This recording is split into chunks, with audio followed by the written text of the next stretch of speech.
பிரச்சனை வந்துடும். ஆட்சி அமைச்சு 3 மாசம் ஆச்சு, இது வரைக்கும் அவரோட வாயிலிருந்து பாஜகன்னு ஒரு வார்த்தை வந்ததே கிடையாது. அவ்வளோ பெரிய தைரியசாலி. அது மட்டும் இல்ல, நேற்று மேகதாது பிரச்சனையில் ஒன்றிய பாஜக அரசு ஒரு தலைபட்சமா செயல்படுதுன்னு தமிழ்நாட்டு விவசாயிகள் டெல்லிக்கு போராட போயிருக்காங்க.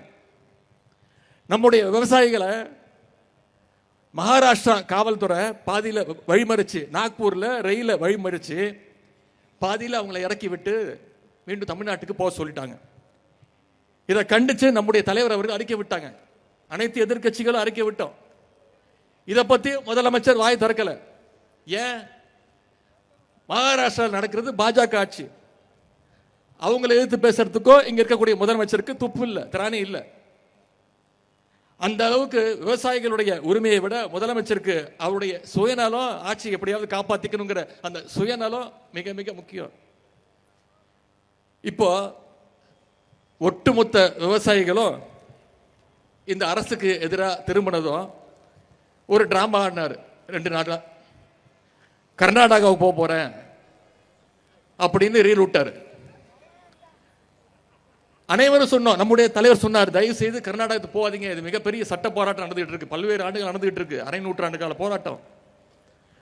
திராவிட முன்னேற்ற கழகம் மட்டும் இல்ல, அனைத்து எதிர்கட்சிகளும் சொன்னோம்.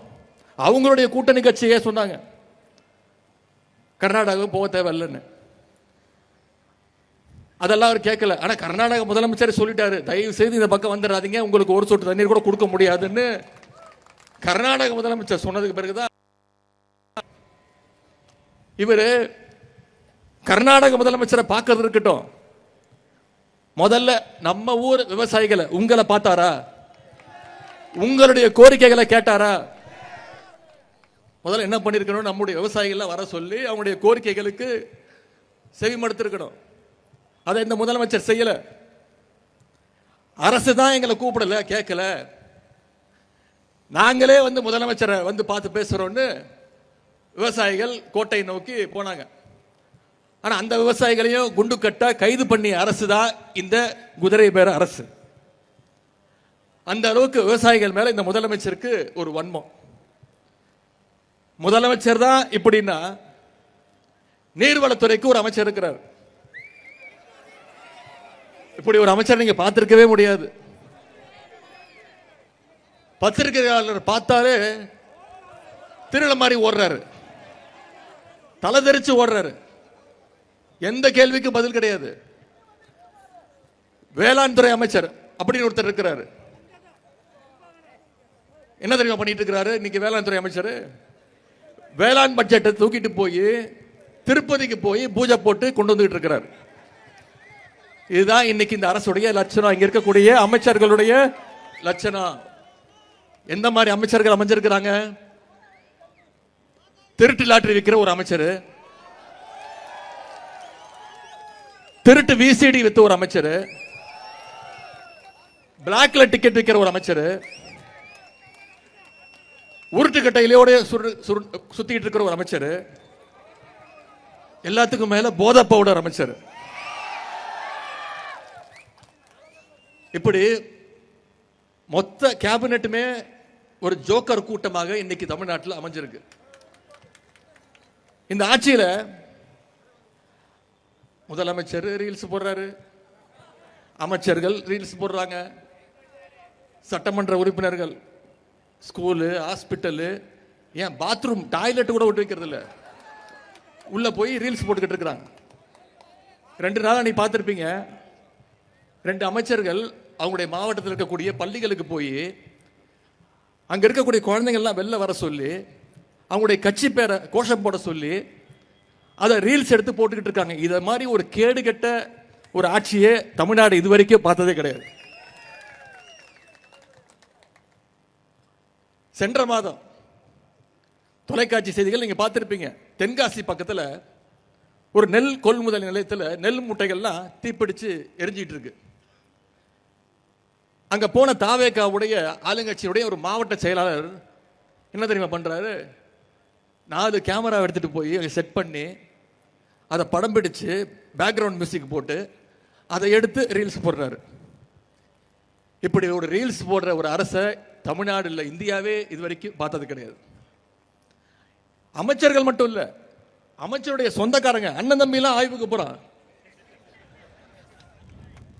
அரசு அதிகாரிகளுக்கு தெரியல யார் அமைச்சர் யார் சட்டமன்ற உறுப்பினர், யாருக்குமே தெரியல, முதல்வருக்கும் தெரியல. அந்த அளவுக்கு ரீல்ஸ் வெறி முத்து போயிருக்கு இந்த அரசுக்கு. இன்னைக்கு விவசாயிகள் கண்ணீர் வடிச்சிட்டு இருக்கிறாங்க. ஆனா அமைச்சர்கள் என்ன பண்ணிட்டு இருக்கிறாங்க? சினிமா தியேட்டர்ல போய் படம் பார்த்துக்கிட்டு கண்ணீர் வடிச்சுக்கிட்டு. அது மட்டும் இல்ல, தமிழ்நாட்டுக்கு 15 நாளைக்கு தினசரி 3500 கன அடி தண்ணி, 4 TMC தண்ணியை திறந்து விடணும்னு காவிரி ஒழுங்காற்று குழு அது உத்தரவு பிறப்பிக்குது. அதன்படி பார்த்தீங்கன்னா நமக்கு போன 2 மாசத்துல 42 TMC தண்ணி வந்திருக்கணும். ஆனா 4 TMC தான் கொடுக்கணும்னு உத்தரவு போட்டாங்க. அதையும் திறக்க முடியாதுன்னு கர்நாடக முதலமைச்சர் அவர்கள் உத்தரவு போட்டார். இதை பத்திலாம் இந்த ஆட்சியாளர்களுக்கு எந்த கவலையும் கிடையாது. ஆட்சியாளர்களுக்கு கவலை இல்லை, ஆனா திராவிட முன்னேற்ற கழகத்தால சும்மா இருக்க முடியுமா? அதனாலதான் இன்னைக்கு விவசாயிகளுக்காக மக்கள் மன்றத்தில் இந்த போராட்டத்தை நடத்துற மாதிரி இன்னைக்கு உச்ச நீதிமன்றத்திலேயோ திராவிட முன்னேற்ற கழகம் நம்முடைய தலைவர் சட்ட போராட்டத்தை ஆரம்பிச்சிருக்கிறார். காவிரி ஒழுங்காற்று குழுவுடைய உத்தரவை நிறைவேற்றணும்னு இன்னைக்கு உச்ச நீதிமன்றத்தில் நம்முடைய தலைவர் வழக்கு தொடர்ந்திருக்கிறார். ஒரு அமைச்சர் நேற்று சொல்றாரு, திராவிட முன்னேற்ற கழகம் இப்ப வழக்கு தொடர்ந்திருக்கு, கடந்த 5 வருஷமா ஏன் வழக்கு தொடரலன்னு. இப்படி ஒரு அறிவாளி அமைச்சர் எங்கேயாவது பார்த்திருக்கீங்களா? எதற்கு வழக்கு தொடரணும்? 5 வருஷமா தண்ணி ஒழுங்கா வந்துகிட்டு இருந்தது, வழக்கு தொடரல. இப்ப தண்ணி வரல, வழக்கு தொடர்றதுக்கான வக்கம் உங்களுக்கு இல்ல. அதை நாங்க திராவிட முன்னேற்ற கழகம் செஞ்சுட்டு இருக்கிறோம். எதிர்கட்சியா இருக்கக்கூடிய நாங்க, நம்முடைய தலைவர் விவசாயிகளுக்காக இவ்வளவு செஞ்சுட்டு இருக்கிறோம். ஒரு பிரச்சனை வந்தா அதற்கு தீர்வு காண்றதுதான் ஒரு நல்ல அரசினுடைய அழகு. அதை இந்த அரசு செஞ்சிட்டு இருக்கா? அதற்கு எதிர்மாறா என்ன செஞ்சிட்டு இருக்காங்க தெரியுமா? ஏதாவது ஒரு பிரச்சனை வந்தா அதுல இருந்து மக்களை எப்படி டைவர்ட் செய்யறது அப்படின்னு தான் தினமும் யோசிச்சுட்டு இருக்கிறாங்க.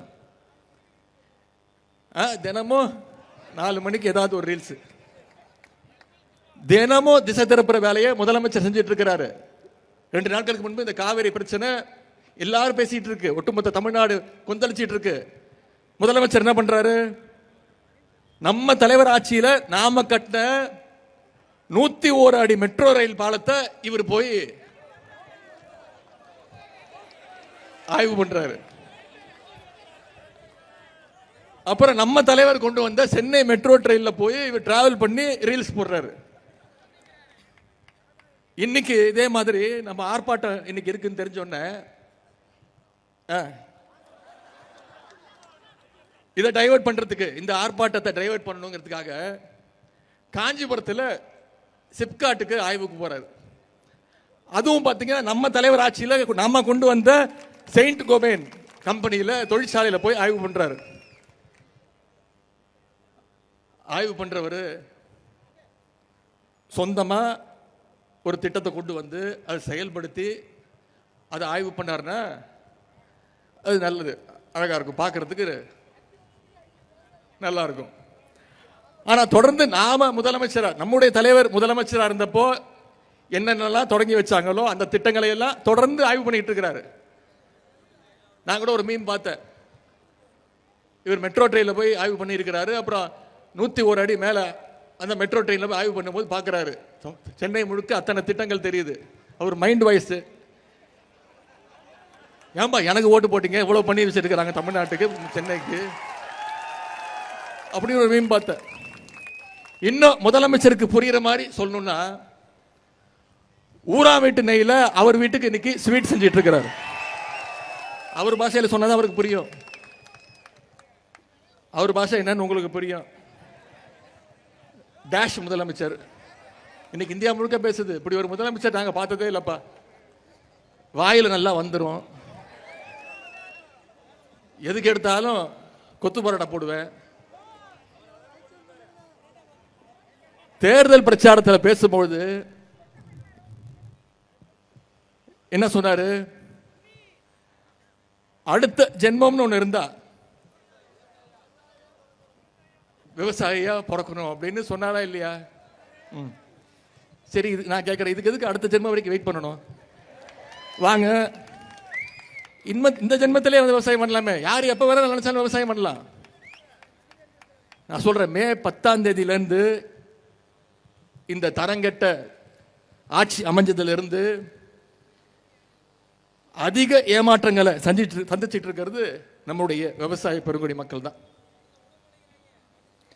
தேர்தல் வாக்குறுதிகள் இன்னும் வேற என்ன சொன்னாரு? என்னென்ன வாக்குறுதிகள் கொடுத்தாரு? 5 ஏக்கருக்கும் குறைவா நில வச்சிருக்க எல்லா விவசாயிகளுக்கும் முழுமையா பயிர்க்கடன் தள்ளுபடின்னு சொன்னாரா இல்லையா?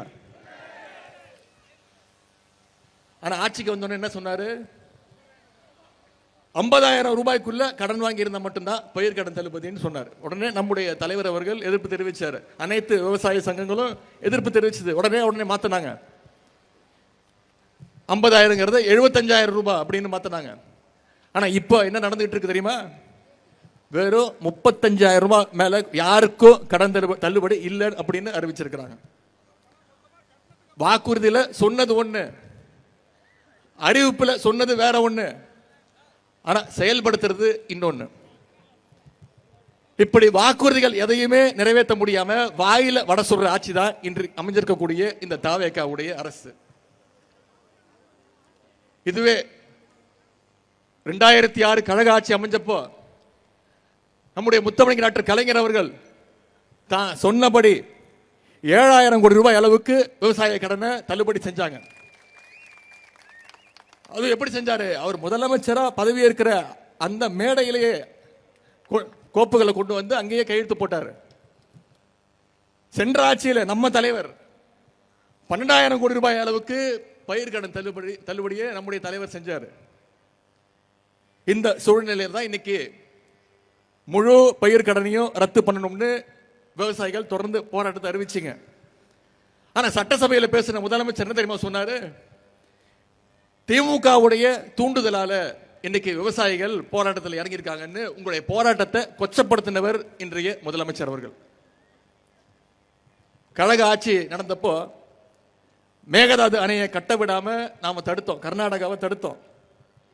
ஆனா இன்னைக்கு தமிழ்நாட்டில் ஒரு மிக பலவீனமான ஒரு ஆட்சி அமைஞ்சிருக்கு. இந்த வாய்ப்பை எப்படியாவது பயன்படுத்தி மேகதாதுல அணை கட்டலான்னு இன்னைக்கு கர்நாடக அரசு முழு முயற்சியில் இறங்கி இருக்கிறாங்க. இந்த அரசு மேகதாது அணை கூடாதுன்னு சட்டப்பேரவையில் ஒரு தீர்மானம் அறிவிச்சாங்க. அப்போ அதை ஆதரிச்சு நான் பேசினேன். மேகதாது பிரச்சனை மிக மிக முக்கியமான ஒரு பிரச்சனை. இது கட்சிகள் கடந்து அனைவரும் ஒற்றுமையோடு இருக்க வேண்டிய பிரச்சனை. இந்த அரசு உடனடியாக அனைத்து கட்சி கூட்டத்தை கூட்டணும். தமிழ்நாட்டில் இருக்கக்கூடிய அனைத்து எல்லா கட்சி பிரதிநிதிகளும் ஒன்னா போய் ஒன்றிய அரசுக்கு நாம நம்முடைய அழுத்தத்தை கொடுப்போம்னு சொன்னேன். ஒன்றிய அரசுக்கு அழுத்தத்தை கொடுப்போம்னு தான் சொன்னேன். உடனே ஆட்சியாளர்கள் பயந்துட்டாங்க. நேத்து கர்நாடகாவில் அனைத்து கட்சி கூட்டத்தை கூட்டி காவிரி பிரச்சனையில அவங்களுடைய ஒற்றுமையை இன்னைக்கு அவங்க காட்டியிருக்கிறாங்க. ஆனா இங்க இருக்கக்கூடிய இந்த முதலமைச்சர் அனைத்து கட்சி கூட்டத்தை நடத்துவதையே மிகவும் ஒரு அவமானமா நினைக்கிறார். குறுவையை பொறுத்த வரைக்கும் போன வருஷம் 6.5 லட்சம் ஏக்கர்ல சாகுபடி நடந்துச்சு. ஆனா இந்த வருஷம் வெறும் 1.5 லட்சம் ஏக்கர்ல தான் சாகுபடி ஆயிருக்கு.